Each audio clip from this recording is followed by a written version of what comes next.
All right, welcome to the show, everyone. My guest today is Chris Ronzio. He's the founder and CEO of Trainual, which is a tool that growing businesses use to document processes and to simplify onboarding and training. Prior to launching Trainual, Chris ran an operations consulting firm that helped businesses systematize and scale. I wanted to bring Chris on the show to find out why he launched Trainual, how he's grown it, and what's coming up next for him. So, Chris, welcome to the show. Hey, James, thank you for having me. Absolutely. Pleasure to have you. So, I'd love to start a little bit about your background and your story. Maybe you could tell us a few stories of businesses you had as a kid. It sounds like you're always pretty entrepreneurial. Yeah. So it started for me when I was 4 years old. I remember my uncle offered me $4 to wash his car, so $4 US. And at the time, $4 was exactly enough to buy a Ninja Turtle action figure. I don't know if you've ever seen the Ninja Turtles, but so I, as a kid, had no idea the value of money, but I did know the value of that action figure, and I wanted as many as possible. So I started this little car washing operation where all of my neighbors and family and friends would bring their cars over and let me wash them. And I probably did a pitiful job, but at least I built up my Ninja Turtle collection. And so as a kid, I saw entrepreneurship as a way to get the things I wanted. So it went from the Ninja Turtles to like a CD player and, the new Air Jordan shoes and just the different things I wanted growing up. I thought, well, how do I make $100 or $200? Well, I could start a landscaping company and cut grass, or I could sell these wrapping paper door to door, or why don't I start a house cleaning business? So it was always kind of a means to an end. I It's had a lot of amazing. fun businesses as a kid. Most of them were short lived, but I remember, for instance, in my neighborhood growing up, there was this one house and it was right next to the bus stop. And that house kept building additions onto the house. So it kept getting bigger and bigger, by far the biggest house in the neighborhood. And so my friends and I would stand there at the bus stop and I thought, how do we get inside this house? I want to see what it looks like. So I came up with this idea to make a house cleaning business and got a mop and a broom and a dustpan and went home and printed out little business cards, cut them out, and went up to this person's door and said, I'd love to clean your house for $30. And it wasn't about the $30. It was about getting inside the person's house. That was the victory. So many fun things as a kid, but that's kind of how it all started. I love that story. That's a cool story. You wanted to see the inside of the house because it was a cool house, and you came up with a way to do it. That's a Yeah. perfect example of an entrepreneur, I think. Was that just did that all come naturally to you? Like thinking differently and coming up with these interesting ways to get things you wanted. Was that just kind of how you were wired? I think so. My mom called it being manipulative. I I think I always had this way to kind of think around a problem and try to get what I wanted. And so as a kid, that it manifested as being conniving or I was always scheming. But in business, it's a quite an effective skill to have. Yeah, totally. So it sounds like your first serious business, I guess, was a video production company. Is that true? Yeah, yeah. That Yeah. was the first one that I paid taxes on. So, What happened there? How'd that come about? so yeah. So I started high school, and I remember touring the school, and they had this welcome event set up with all the different clubs, and they had tables, and they were showing off the student activities. And one of them was a film department where you could play with cameras and have a TV show. And so I signed up for this school department because I wanted to be involved with TV. I thought I wanted to be a sportscaster or something like that. So a friend and I started shooting videos at the town's cable access station. Our town growing up had this little TV station, and we found out quickly there was nothing else on the station other than this little show that we put together. And so it would air over and over and over, kind of on repeat throughout the day. And this town I grew up in of about 40,000 people started to recognize me as the kid from TV. And so what happened was people around the town and in my school would start to ask, can you film this? Can you film the talent show? Can you film my cousin's wedding? Can you film my grandpa's birthday party? And I saw, again, this opportunity to do something in exchange for money for whatever it was I wanted to buy at the time. So that was where the video company started. And then where it really started to grow was I saw that the way to scale the video company wasn't to do another wedding video every weekend. It was to do the thing that was most repeatable, which was the youth sporting events. So we started contracting with different schools, different leagues and organizations to show up and film their events and their tournaments. And we would do this weekly or monthly or quarterly. And anytime they had a championship, I'd dispatch a crew to go film the event, and then we would sell the videos. And at the beginning, when I started this business, it was VHS tapes, and then it was video CDs, and then it was, DVD and HD DVD and Blu-ray, and then it was flash drives and on-demand video and streaming video. And so the benefit of growing this video company through so much tech evolution was it taught me to evolve quickly. I was always upgrading our equipment. I was always figuring out software to make things cheaper, more efficient. And it was the most amazing business to grow up in. So I'm very thankful for that. That's amazing. And how old were you when you started that? Were you 14? Is that correct? 14, yeah. Yeah, wow. And how many years did you run that for? 12 years. So Wow. I ran it through high school, through college. I graduated, I got married. I, had set up offices, and then I ultimately sold the business. It's about 12 years into it. It's amazing. And so you obviously were organizing all these different people. Video production is obviously, there's a lot of moving parts in that. So you're sort of known as an expert on processes today, but is that something you were always kind of natural at, implementing good processes and systems and organizing people and things? Is that just something that came naturally to you even back then? I don't know if it came natural. I've always been organized. Like even in school, I remember I loved the big binders with all the folders and different colors. And I love separating, this class has this color and this folder with this tab and this label. I've always been organized. So when I created the business, that was fun for me. It was, I've got this company. How do I structure this in a way that we've got our website and we've got a pricing sheet that's laminated that I could show to somebody, and we've got a camera equipment that is easy to set up every time because we've got a checklist for how to do it. And so I guess it didn't come without effort, but I enjoyed it. So I thrived in setting up those systems in the business. Got it. Makes sense. So when did you start consulting? Can you talk about that transition into that? Yeah, it feels kind of random, but so as I was growing the video business, what drove me for so long was inventing the systems for the video business. And every year we had new challenges, and we were buying new equipment, and we were doing bigger events, and we were hiring people. And I mentioned the technology changed. There was always something new and a new problem. When I started to get tired of that business was when we were doing hundreds of events a year, same kind of events over and over and over again. And slowly and steadily, every year I was peeling back responsibilities from myself. I went from being the camera operator to then just editing, to managing the productions, to just focusing on the sales at the event, to just focusing on selling organizations to get the events, to, little by little, just piecing this together. And it got to a point where all I was really doing was the strategic planning of who are we going to hire, and what are our revenue targets, and what big organizations do we want to do annual sponsorships and contracts with. And after I did that a few years, I thought, I need a new exciting problem. So one of my employees had a friend that owned a DJ business, and the DJ business was also event based.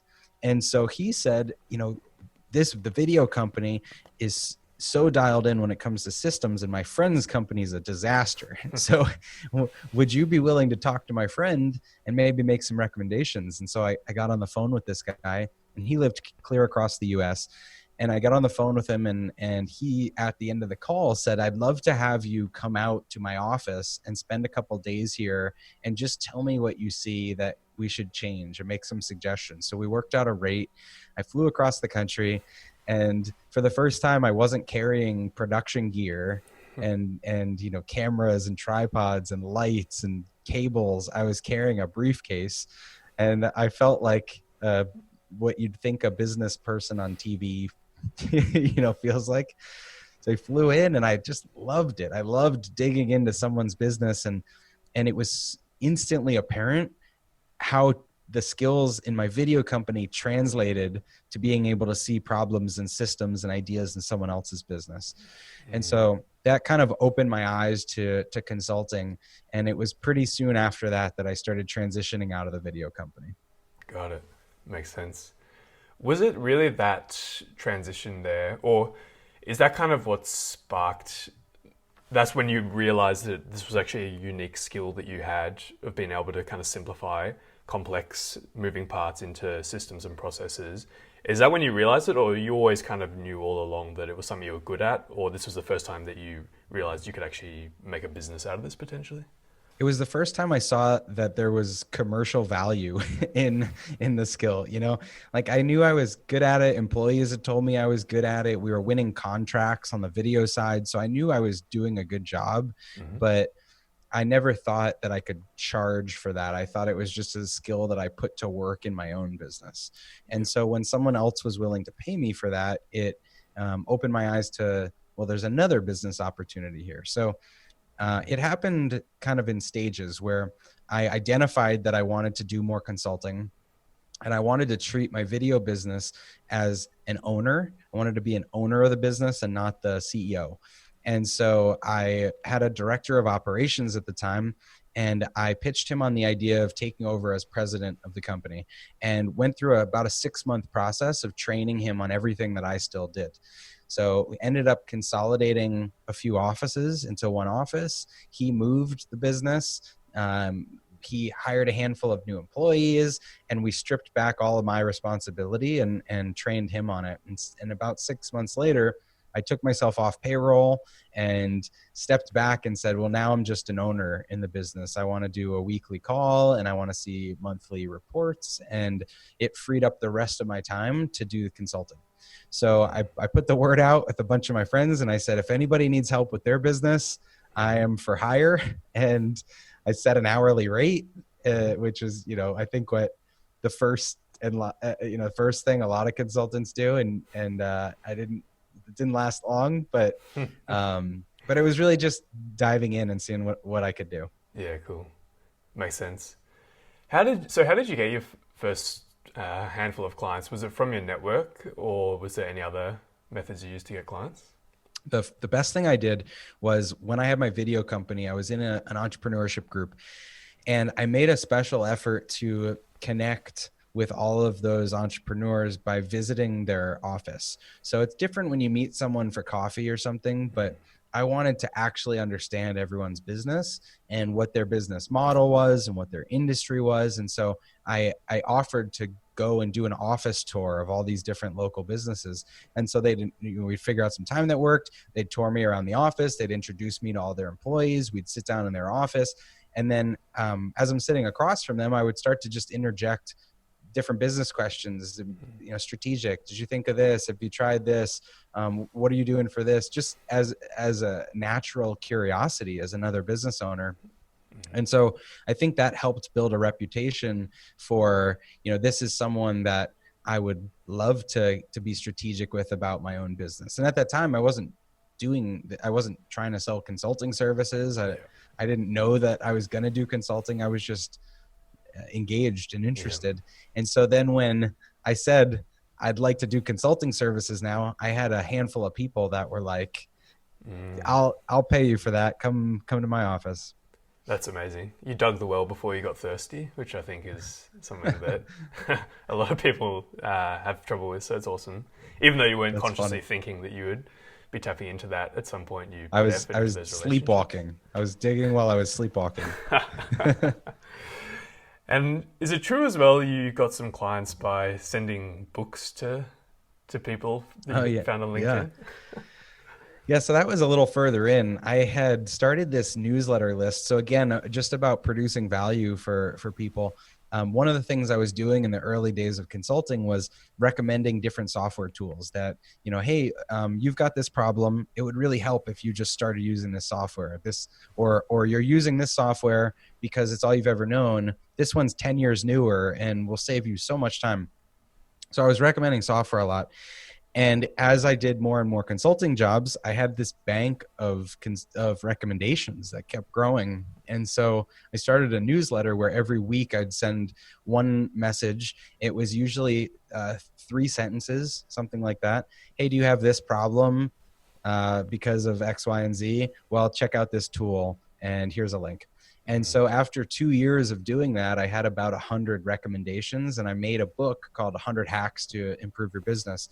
And once I had that printed book, this tangible thing, I started prospecting on LinkedIn and sending people copies of my book in order to get a coffee meeting with mm, them. And that was an amazing business development strategy because it positioned me as an authority. It gave them a book that was instantly valuable. I usually had a connection in common on LinkedIn that I could point to for a referral. Getting the coffee meetings wasn't hard, and then I was closing them at a high rate. So it was a pretty easy way to feed the consulting business. yeah, I love that. It's thinking outside the box for sure. And I think, you can even send a book that's not yours. Anybody out there trying to build up work, just send something of value in an envelope that they're not going to throw away. It's a great reason to follow up. Totally. I'm curious, the position you're in now, you're sort of got a higher profile now, and you're seen as probably someone who people would love to get coffee meetings with on a regular basis. Does anyone ever do that to you, like send you something, or does that happen at all, or is it still pretty rare? No, it definitely happens. I think it's easier for me to respond to an email or an Instagram message or a LinkedIn message if what they're asking for is feedback, because I can Mm, give concise feedback really quickly digitally, or I can record a video for someone while I'm just walking down the street, or it's easier to give that feedback. Whereas if you have to book a 30 or 60-minute call with someone to give them a few points of feedback, it's very inefficient. And so mm, I'd rather people just ask me more concise questions than to try to schedule time. But then on the flip side, I definitely still reserve time on my calendar for just random coffees and meetups and networking, because that's what got me to this point, is building those connections. And you never know what idea you're going to have sitting with someone over coffee for a half hour or an hour. And so I definitely still like to do that as a schedule permits. yeah, makes sense. So, how did the consulting organized chaos? How did that eventually evolve into Trainual, that business? The third evolution. So this was, as I was consulting, I started very wide. Same with the video business. When I started the video business, it was weddings and bar mitzvahs and bat mitzvahs and commercials and really anything for anyone. And then eventually narrowed down into just doing youth sporting events, and eventually narrowed further into just a few types of sporting events. So with consulting, it was much the same. I started by doing any type of consulting for whoever would pay me. Then I narrowed down to doing, small business consulting for people with 5 to 50 employees. And then I narrowed down to it being just operations consulting for that group. And then I narrowed down again for, I only had like 3 products that you could buy. It was a 1-day workshop, a 3-day workshop, or a monthly retainer service for us to help you get your work done. And through that process, as I was narrowing down, I looked back and thought, what's the stuff I'm doing for everyone, and what does everyone want? And so I was able to refine the consulting offering to just those projects. But what everyone wanted was a scalable, sellable, systematized, turnkey kind of business. And so I thought about what's everyone saying? They want their systems and processes dialed in. They want a playbook so everyone kind of is on the same page. They would love if they could sell the business someday.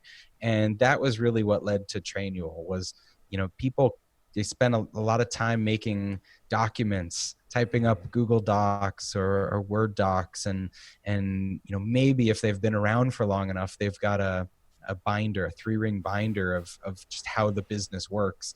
And I wanted there to be an easier way. So Trainual began as just a prototype for my clients, my consulting clients, used it internally for a few years.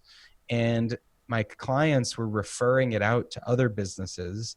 So we started to get strangers signing up for Trainual to the point that I thought maybe there's a real business here. It's amazing.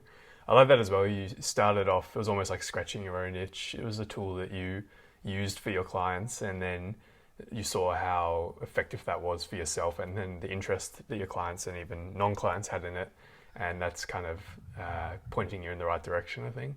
Yeah. I mean, I wish I had Trainual for my video company. Like with my video company, we hacked together WordPress plugins and quiz form things, and we were posting links on Craigslist to verify people, and then we had a CRM with tags to signify that somebody was actually fully trained. And I had all these documents that were just kind of out of date versions, or version 1, version 2, version 3. And so Trainual was definitely built from my own experience of what I wish I had.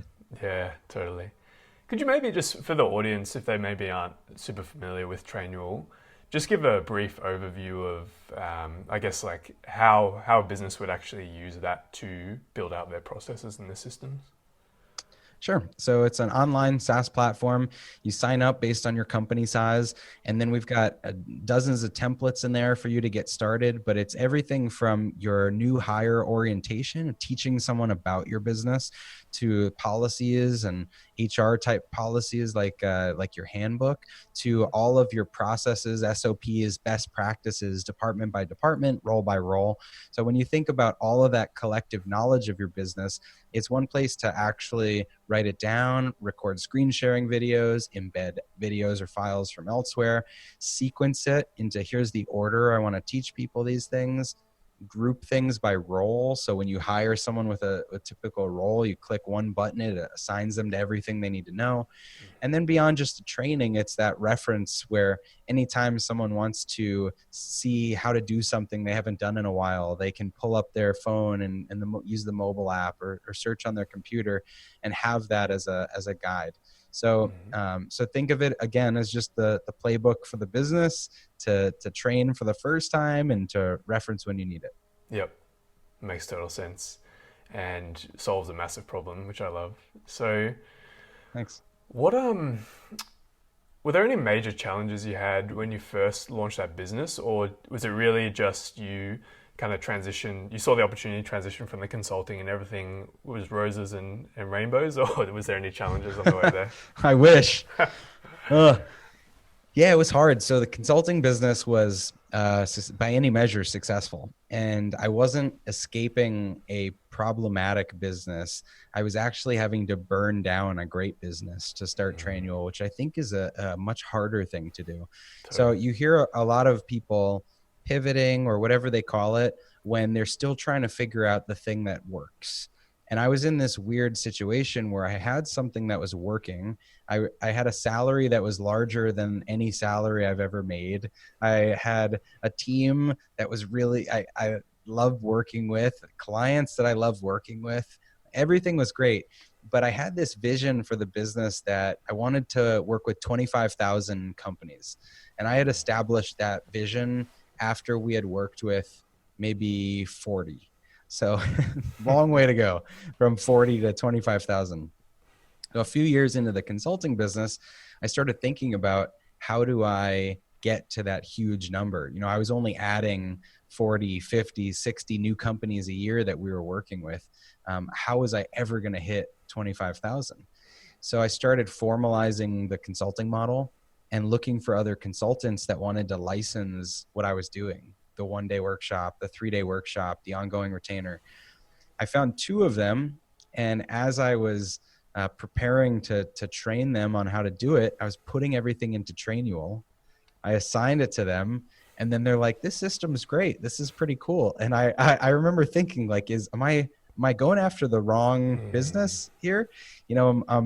I've got this massively scalable software, and yet I'm trying to focus on consulting. So that was one thing, was I needed to realize the where the true scalable part of the business was.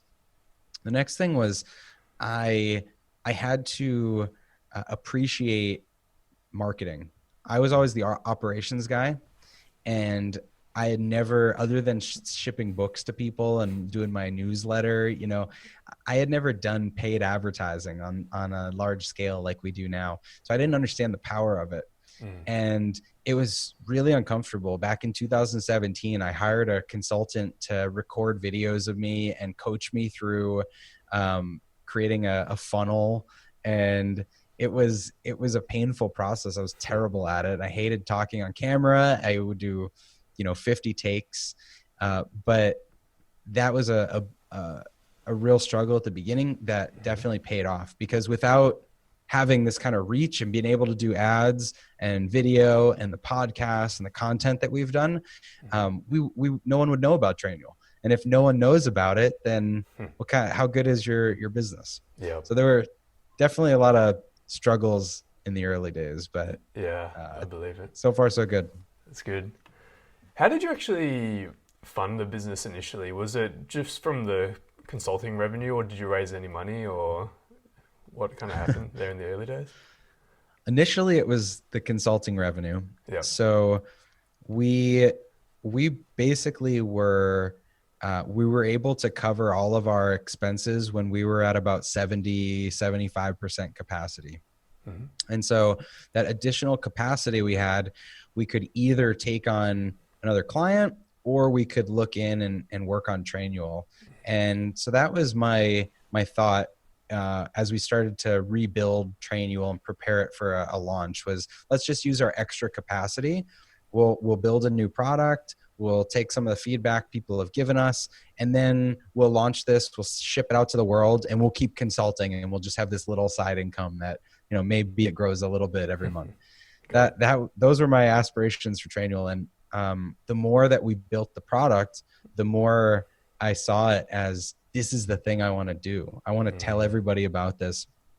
I think a big shift for me was, I realized with consulting, I was just doing a lot of the work for people. I was being paid to do a lot of the work. And with Trainual, I could deliver value and lessons and teach how to do the work, but then let people use this tool and monetize the business differently. So that was a shift.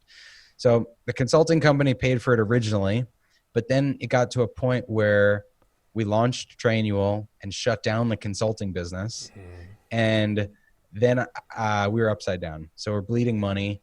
Our first month with Trainual, we made $4,000, and the consulting business, I think, cost $50,000 or something like that. So quite a bad formula.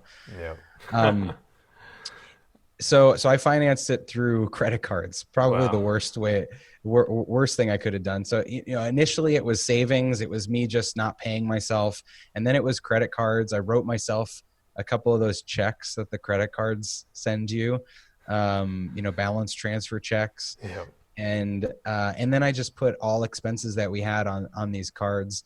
Then I went to a friend of mine and I took a loan that was kind of like a higher interest loan, personally guaranteed. Yeah. And then I applied for more credit cards, and so it was kind of this risky proposition to build Trainual. But what gave me confidence is that every month that I continued to work full time on Trainual, our customer count went up, our recurring revenue went up, our energy and excitement went up.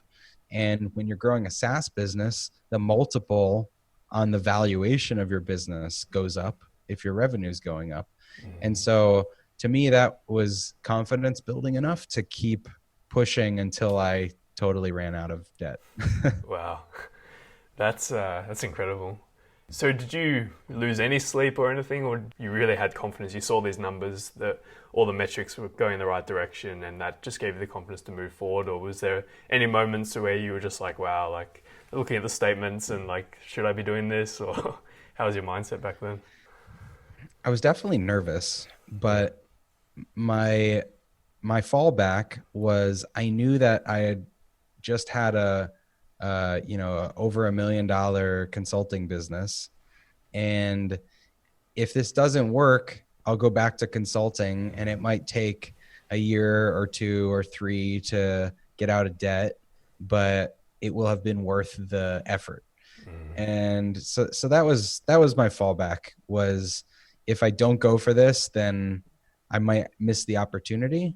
But if I do go for this, there's a big upside. Yeah, that's amazing. And that's a good point. For a lot of people in a lot of situations that may seem risky, I think normally there's some sort of fallback, or the absolute worst case scenario isn't quite as dire as initially you might think. So I love that mindset you had. It's amazing. Yeah. And one thing I was curious about as well is, how do you actually get users to actually make the most of Trainual? Because I feel like systems and processes are so important, but they're not urgent. And there's a lot of other things that pop up in people's businesses that people like want to put out fires rather than putting the time and effort into building good processes and systems. So do you have any thoughts on that? Like, how do you actually make sure that people are getting the most out of your software and getting the benefit that comes from it?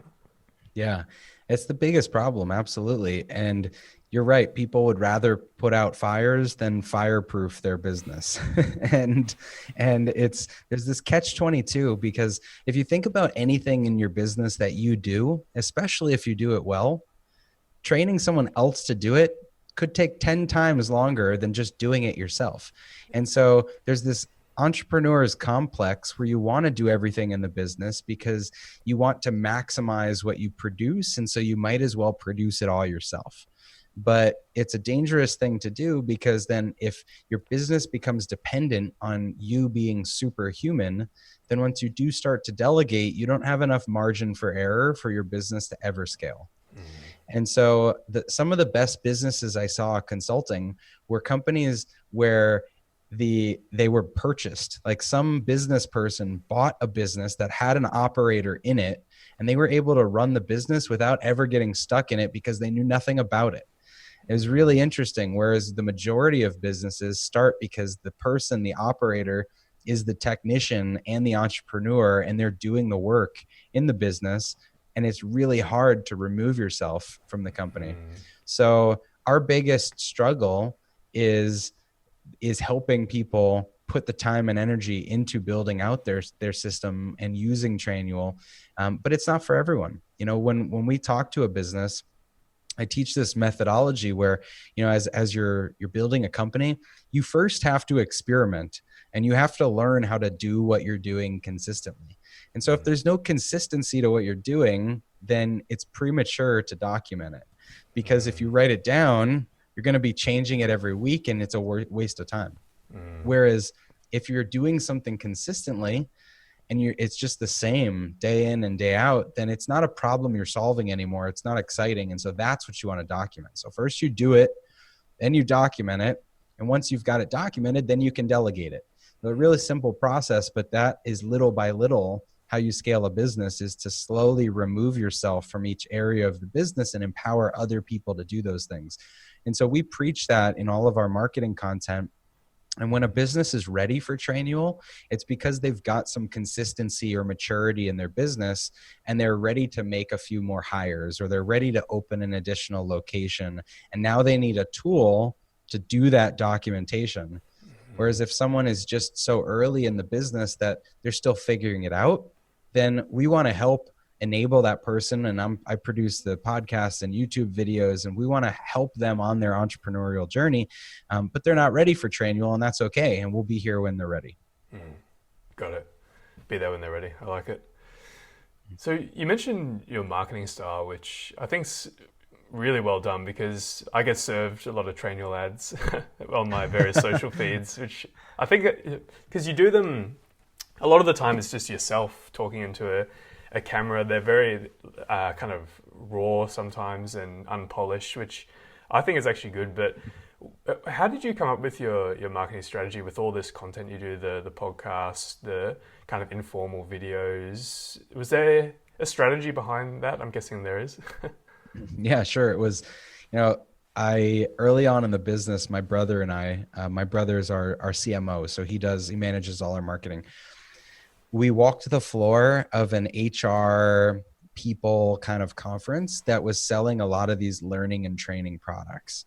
And every single booth was the most boring booth I had seen. It was like I thought I saw a boring booth, and the next one is more boring, and the next one is more boring, and that space is just very corporate, very polished, very sterile. And so we wanted to appeal more to the entrepreneur. And our customer, frankly, isn't shopping for these enterprise learning products. They're hacking it away with Google Docs or WordPress plugins, or they're just training people face to face in their office, and it's just a nightmare there's turnover and all this sort of stuff. And so, after 20 years of entrepreneurship, I just wanted to tell stories, and I wanted to say, like, here's some of the stuff I've been through and the lessons I've learned. So I started writing a lot. I started a column with Inc. magazine. I started shooting those YouTube videos, and our ads in particular were just like, let's just hold up an iPhone and, talk about problems in the business and see if it resonates with people.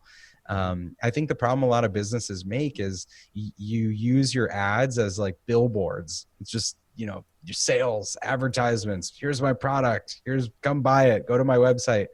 And nobody wants that. It's disruptive. It's frustrating. And so what people want is to connect and get some value. And so if you can start a conversation and have some kind of phrase or title or image that gets the right type of customer to raise their hand by engaging, commenting, liking, going to your site, they're filtering themselves out of a sea of millions and millions of people. And so the best advertising is going to be something that catches the attention of the right person enough for them to watch or click or like or comment. And then once you've got that behavior, now your second level of your funnel is advertising to all those people. And that's where you make the sales is much later on. And so for anyone that's new at this, I would say stop plastering your product and your billboards everywhere. Just start a conversation with the people that you want in your community. I love that. Yeah, start a conversation, and that's the top of the funnel, and then the selling comes later. I get that. Mm-hmm. Awesome. Well, sort of coming up on the end of the interview here, Chris, it's been amazing to hear your journey through your entrepreneurship journey as a kid to your consulting and to Trainual now, and it's a amazing software product. So I'm excited to see where it continues to go. But just wondering what's coming up next for you in the next 6 to 12 months. Any big projects with Trainual or anything else on the horizon for you? What's coming up next? Yeah, so many big projects. So I guess at a high level, what we're trying to change is exactly what you mentioned, the difficulty and the lack of urgency around working on your systems.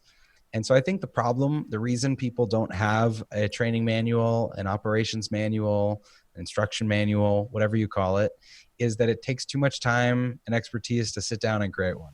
Mm-hmm. And so we want Trainual to be less about creating, having to sit down and think and write. We want it to be more about collecting the exchange of knowledge that naturally happens in your business. And so we're building a lot of fun tools that are plugins with, communication systems, chat systems, email systems that will collect anytime you answer a question and store it in the knowledge base, and will let you easily access the conversation through voice assistants and deliver training more on demand. And so we want it to be a little bit more of a passive part of business. And so there's a lot of tools we're working on that are in that vein. So it's an exciting time. The next year will be fun. That's amazing. Yeah, I love that. It's just kind of trying to take the friction out of actually implementing the processes in the business, which will help a lot, which is amazing. Yeah. So is there anything I haven't asked you, Chris, or just anything you really want to make sure you pass on to the audience before we finish up here? Yeah, I've been married for 9 years. I've got 2 kids.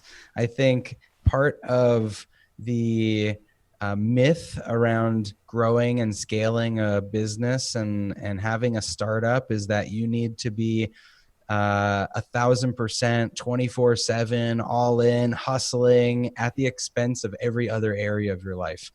And I think it's important as we close out here to say, I feel like my relationship with my wife has never been stronger, and my kids. I'm going to a basketball game tonight with my 5-year-old. I love taking the kids to school, home every night for family dinner. My wife and I do a planning trip every year where we plan out the year, and every week we have a meeting where, just like in the office, you have meetings with your most important teams. You should do that at home. And I invest a lot in health too. I did a half Ironman last month, and so I think I only say all that to bust that misconception that in order to be successful in business, you have to ignore everything else. And I think the point I'd want to leave everyone with is that by me training for a race and running for 2 hours, I'm listening to podcasts like this one, and I'm learning, and I'm getting ideas that I come back to the team and I'm able to prioritize or better manage based on the ideas I had. And by having a strong relationship with my wife and my kids, I'm not distracted during the day and I worried about what's going on at home. So I would encourage everyone to put that emphasis into all areas of your life, because I think it's really propelled Trainual. That's amazing. Such a good message to leave everyone. And yeah, I couldn't agree more. And it's great to hear from someone like yourself who has actually had really great success in business and also in your family life, to say that you don't have to sacrifice one to get the other. So thank you for sharing that message. And what's the best way for people to connect with you, Chris, if they want to check out Trainual or you personally? I believe you've got a great podcast as well. Maybe you could share what that's about and the best way to listen to that, and any other ways to connect. Yeah, sure. So the podcast is called Process Makes Perfect. And we launched it a few months ago and delivered a full season 1, all episodes at once, so you can binge listen to them. We're coming out with season 2, and we'll start to more release them on a regular sequence. But if you've ever read, any of the big business books on systems and processes, E-Myth, Scaling Up, the Traction books, any of those systems, we have all the authors on the first season. We just put a lot of content into how to be a great manager, how to grow a team, how to scale your systems. So check that out. You can connect with me on LinkedIn, just Chris Ronzio, on Instagram at Chris Ronzio, if you want to get more of a glimpse into the day-to-day here at Trainual, or my behind the scenes on all my runs and crazy training. So yeah, I'd love to connect with anyone. That's amazing. And I'll make sure we link them all up so that people can easily find you and all your various channels, Chris. But yeah, thank you so much for coming on today. This has been an amazing conversation. It's a fascinating journey, how everything's led to Trainual, and I think it's an amazing business solving a massive problem. And yeah, it's a real inspiration to see the journey. And I think a lot of people are going to get a lot of value from listening to this. So thank you very much for sharing your journey. Thanks, James. This was awesome. I appreciate it.